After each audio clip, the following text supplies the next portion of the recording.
Hi, I didn't see you there. Welcome back to Watkins DIY. My name is John, and the fantastic woman filming behind you is my spouse, Kate. Truth be told, we have kind of been slacking this last week. We've been pretty sick, so we're going to do a different type of video where I'm going to tell you a story about our big red bus. I should have my glasses for this. The year was 1953, and this beautiful hunk of metal just rolled off the assembly line, ready to hit the streets of New Jersey to travel for the red and tan lines. After about 1 million miles of going between the cities, she was retired and sold to Providence, Rhode Island and Boston to travel some more. All she did was run those roads continuously. Nah, I'm just screwing with you. This is the maintenance manual for our bus, all 1,000 pages. But I am going to give you kind of the history that we know about this bus. So, it was a part of the New Jersey red and tan lines, and it did service New Jersey and New York, and it does have over 1 million miles. She has a 671 Detroit diesel that still runs beautifully to this day, and I think it's even the original motor. So after her service was done in the New Jersey red and tan lines, which I think transitioned to Rockland, don't quote me on that. I'm not a bus history buff. I just own an old bus. This bus migrated over to Rhode Island, and where it was again used as a service bus to transport people around Providence to Boston. I don't know what happened in that time, but it continued, and then after that, I do believe it was sold to the Richard James cover band, and this bus toured as a tour bus. Somewhere in there, I believe one of the fleet maintenance mechanics for Providence bought this, but I'm not sure whereabouts that is in the story. After it was all done with its service life, it was sold to a gentleman in Rhode Island who had the hopes to transform it into a badass, cool, retro RV. Unfortunately, he got really sick, and then it was passed down to his son, who just didn't really have any use for it. So it sat in a field where his dad parked it, and that field turned into a little forest, and then we found it on Facebook Marketplace. The story of this goes, we go out camping every single year, and every year we have the same gripe and the same headache about our travel trailer. And one year we said, screw this sucks, let's buy a bus. But let's be real, a bus is a bus. It looks like a bus. You can paint it every different color of the rainbow, and it still looks like a school bus. So it was the last day of our trip, and I was screwing around by the fire pit, scrolling, and I found this on Facebook Marketplace with the price tag as 12345. And I never get that lucky. Every time I comment on those types of things, the guy always sells it out from under me or something like that, but we got it. I messaged him. It wasn't even him, it was a friend because he wasn't on Facebook. I negotiated meet up with him, and Dad and I, who you've seen in the other videos, we took a trip out to North Scituate, Rhode Island. I think that's right. Yeah, somewhere around that area. And Dad was less than optimistic, to put it nicely. I think one of the first things he said was, "Don't get your hopes up. This thing looks like a big pile of crap," and it was. So we get there, and Dad and I, we start looking around everything, and we start seeing that this thing's been sitting for a long time, like 12 years, not been moved type deal. So tall that the grass was up to my waist, and I'm 6'2". So with that being said, we got there, we looked it over, and then the next words out of Dad's mouth was, "We should get this." And I had my heart set on it, but I figured he was still pretty pessimistic about it. But everything was all there, minus the rear doors for the engine. Everything else was there. It was a solid bus. It was filled to the ceiling with junk, but it was there. So we negotiated a price, and we paid $500 for this 40-foot TDM 5106. And mind you, we knew nothing about buses. We're not bus restorers. We're not people who own buses. If you look at our compound, this is the only one. So that was the first step. We purchased the bus. Then the next step was trying to get the bus home. Right, it hadn't moved in 12 years. So I called my friends at Buckler's Towing, and I told them what we have, and they sent a trailer called a landau, which is a low deck trailer that tilts and the axles move forward and back. And we worked out trying to, sorry, that's the air tank. Well, the leveling system moving right now because Kate jumped up on this, so now it has to equalize for her. It'll stop in a second. There you go. So we set a date, we set a time. Dad and I got there early, and we had my small truck, which is just a 1500, and Buckler's came with a semi truck and the landau. And we were guaranteed that this thing rolled and that it moved. It didn't. It didn't move at all. We ended up pulling Buckler sideways to try to get this thing just to roll, and it still wouldn't move. And meanwhile, remember, this is air suspension, so it was on the ground. We didn't know how to pump it up. It didn't, we hadn't gotten to starting yet, so we had no idea. So after a lot of shock force with my truck, I thought I was gonna rip the rear end right out of my truck, and a lot of Buckler's helping to winch, we were able to get the bus moved. And we basically bonsai'd it, and it was funny, because here's my little truck pulling its ever-living heart out of this 40-foot bus down. Dad's inside here trying to steer. He's having stuff fall all on him. I'm hoping that he's not going to run into the back of my truck. And we finally get it in line with the landau. And we fought to get it up then too, because it was so low it kept hitting the ground because it wasn't pumped up. So we finally got it loaded. And we started our way back through Providence and back to get to Cape Cod, and the looks and the clapping and the people eye-gawking and just everything about it was so surreal, because when else do you see a 70-year-old bus going down the road on the back of a trailer, And meanwhile, stuff is flying out of the broken windows, and Dad and I are like, oh God, this is terrible.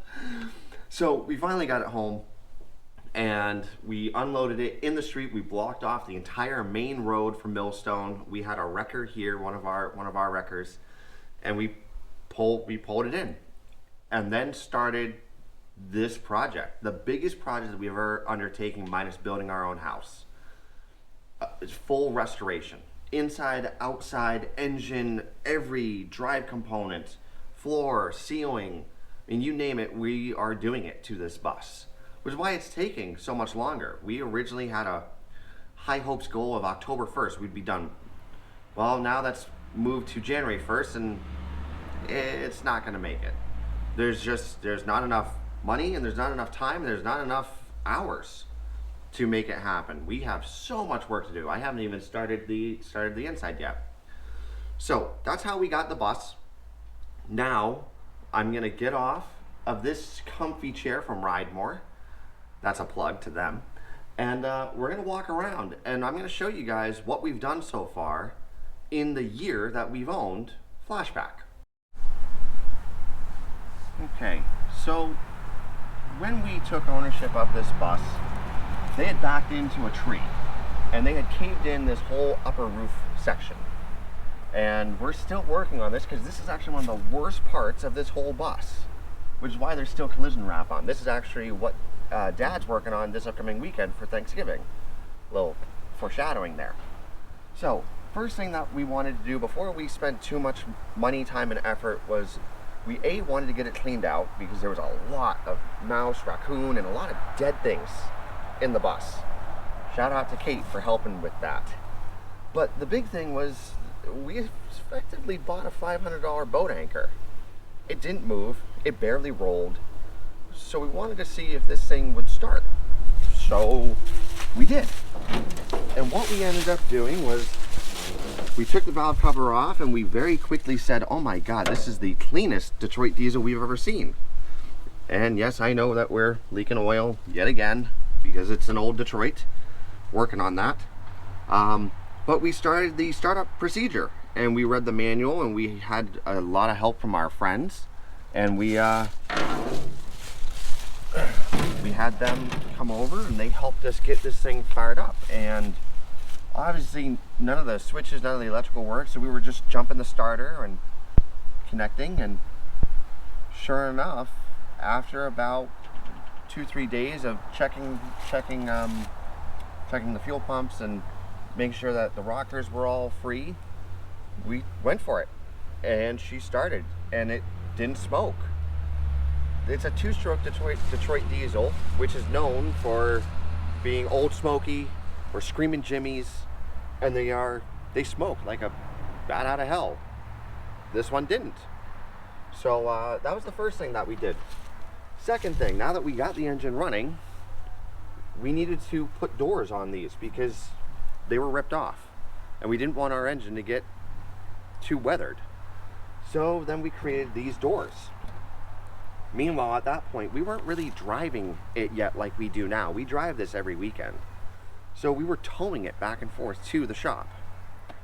So after we did these panels and after we did these doors, we started going down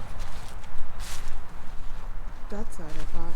Yeah, I think you're right. Because you did the battery box. Correct. So after we did that, then we needed to get the battery box situated, and then we needed to rebuild everything that's in here. And I can't open it right now because I don't have the tool, but it's just 2 giant batteries. After that, Dad started doing body work, and this bus was it was just a mess. Everything about it was a disaster. Everything was dented, everything was damaged. So Dad started working in the front to get the front repaired because we ended up causing some serious damage when we went to go pull it out. So he started to repair that. While he was doing that, I started to repair the airbag system in the rear.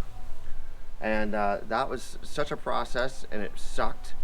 But now we have 4 brand new airbags, but we're still leaking. So I've got to remake all new lines back here, and that's one of the next things that I'm doing. After that, Dad and I and Kate, we all sat down and we said, okay, we got to get this thing weather tight. Well, we've got 86 pieces of glass on this, and we started the process to restore each window. Well, in order to restore each window means that we had to sandblast the entire bus. That's exactly what we did. So for almost 2 months straight, every single day, we sandblasted the bus. Well, we finally got it sandblasted and we realized, well, wait a second, we can't do X without doing Y.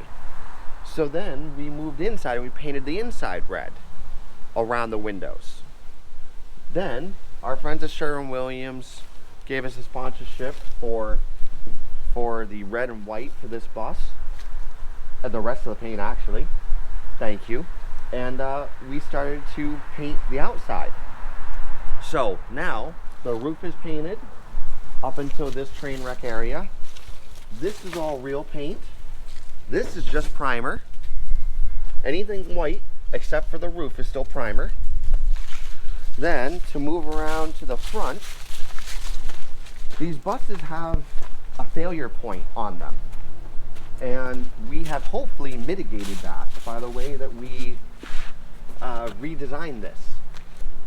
But typically water would get up there, come in and sit right here and rot this piece out. So one of the things that Dad had to do was he had to rebuild all of this. This is all new sheet metal. Couple other just little tiny tidbits that we did to make life easier on my end for driving.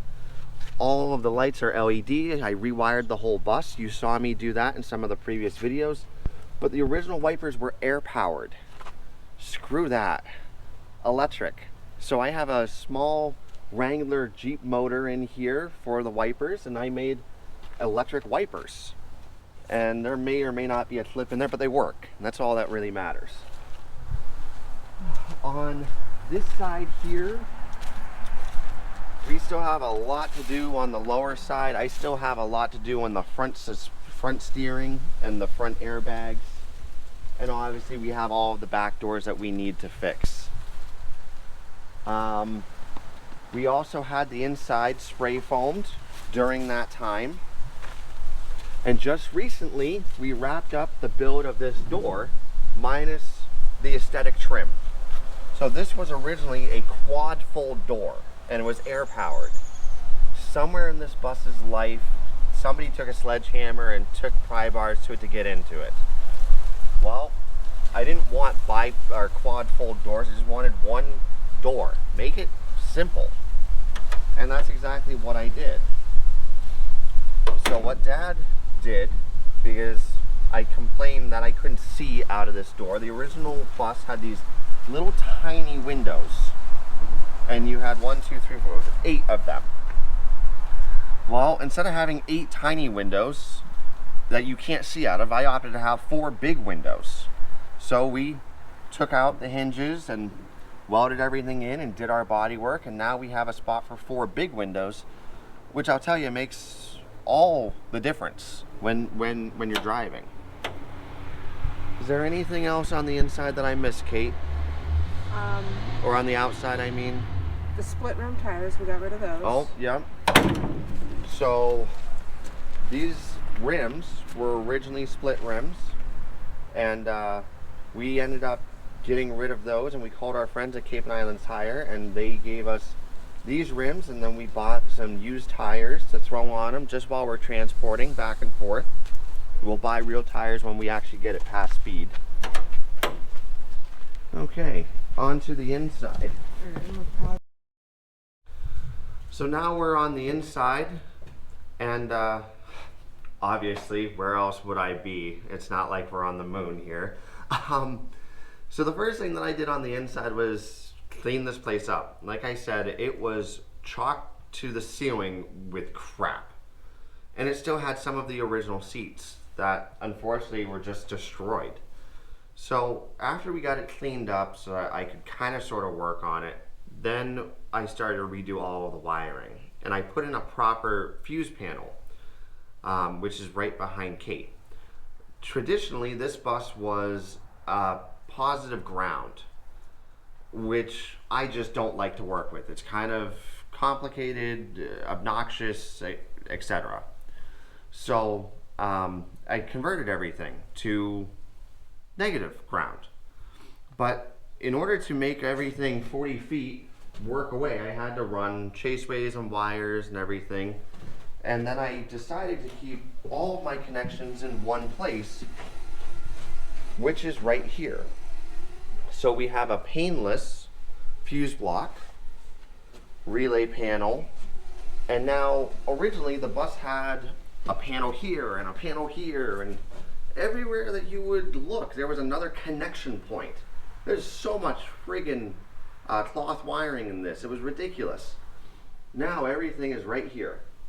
Safe, consistent, simple, easy to work with. And now I feel better having my family in it. So inside here we've done the spray foam from our friends at Cape Energy. We've also started to install these panels, upper and lower. You'll see the lower ones back that way. The whole front dash area here is now painted. Steering wheel was rebuilt. Obviously all of that's been rebuilt. New wiring loom. The dash is still being put together.